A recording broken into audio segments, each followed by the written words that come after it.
आज मैं आपको डोरेमोन का एक काफ़ी स्कैरी और ऑफिशियल एपिसोड बताने वाला हूँ जो हिंदी में कभी भी डब्ड नहीं हुआ। अब इसके पीछे का क्या कारण है कि वो एपिसोड क्यों आया वो भी मैं आपको बताऊंगा, साथ ही साथ उसके पीछे की theory. Hello guys and welcome to Anime PhD once again. और बेल आइकन जरूर से प्रेस कर लेना नोटिफिकेशंस के लिए, वरना ये चैनल फिर आपको शायद मिले या ना मिले। तो बिना टाइम वेस्ट किए अगर मैं आपको बताऊँ तो आपको तो पता ही होगा, डोरेमोन, परमैन जैसे जितने भी एनीमे शोज आपको देखने को मिलते हैं वो फुजिको फुजियो ने बनाए हैं। अब आपको पूरी बात शायद ही पता हो कि फुजिको फुजियो एक्चुअली में एक डुओ का नाम था, जिसमें से हम जिसे जानते हैं वो थे हिरोशी फुजिमोटो, जो हमारे डोरेमोन के स्टार्टिंग के एपिसोड्स की राइटिंग का काम किया करते थे। जो एपिसोड्स काफ़ी ज़्यादा लाइट हार्टेड साथ ही साथ इमोशनल होते थे, जिससे हमारे डोरेमोन का बॉन्ड क्रिएट हुआ है। और जो शुरू के एपिसोड आगे जाकर हमें पता चलता है कि जब उनकी तबीयत खराब हुई तो उनके डुओ के दूसरे पार्ट यानी मोटो अबीको जो है इसको अपने हाथ में ले लेते हैं।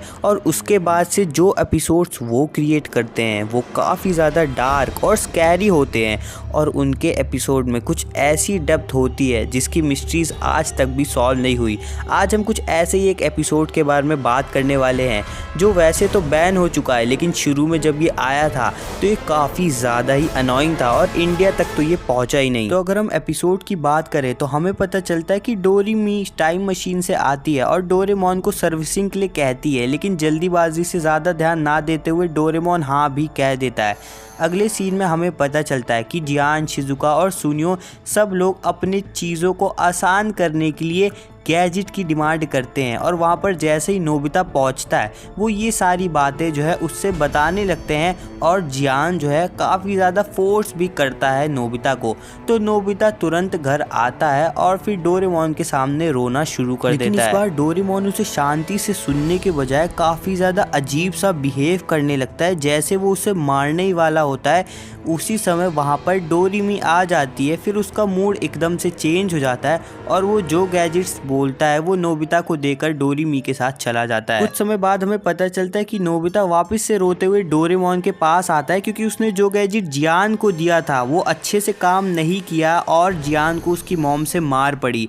तो आकर वो वापस से डोरेमोन से शिकायतें करना शुरू कर देता है, लेकिन डोरेमोन काफ़ी ज़्यादा कंफ्यूजिंग स्टेट में चला जाता है, जिसके बाद वो कुछ समय के लिए बेहोश हो जाता है। और जैसे ही वो उठता है वो काफ़ी ज़्यादा गुस्से में होता है, उसका पूरा शरीर लाल कलर का हो चुका होता है और वो वेपन्स के साथ नोबिता पर हमला करना शुरू कर देता है। अब इसके बाद इससे भी खतरनाक चीज़ ये होती है कि वो घर से बाहर निकलता है और सारे कैरेक्टर्स सुनियो, जियान और शिजुका पर डेंजरस लेवल के वेपन्स से हमला करना शुरू कर देता है, जिसके बाद आखिरी में वो नोबिता के पास उसके घर में ले जाकर उसे घेर लेता है और बुरी तरह वेपन से, एक लेज़र वेपन से मारने की कोशिश करता है। बाद में नोबिता उठता है और उसे रियलाइज़ होता है कि वो सपना देख रहा होता है, लेकिन जैसे ही वो पहुंचता है डोरेमोन के पास, वहाँ पर डोरेमी उसे सर्विसिंग की नोटिस देने आई हुई होती है। इसके साथ ये क्रीपी एपिसोड खत्म हो जाता है। अब इसमें हमें डोरेमोन के मिस्टीरियस एस्पेक्ट्स का पता चलता है, साथ ही साथ उसका इंटेंट कितना ज़्यादा खराब हो सकता है उसके बारे में भी हमें काफ़ी चीज़ें पता चलती है। मोटो अबीको के डार्क एपिसोड की पूरी सीरीज के लिए बेल आइकन जरूर से प्रेस कर ले, जिससे आपको नोटिफिकेशन भी मिलता रहे। साथ ही साथ अपने व्यूज भी कमेंट में लिखना ना भूलें। फिर मिलेंगे एक और अनोखे वीडियो के साथ, तब तक के लिए थैंक्स फॉर वॉचिंग।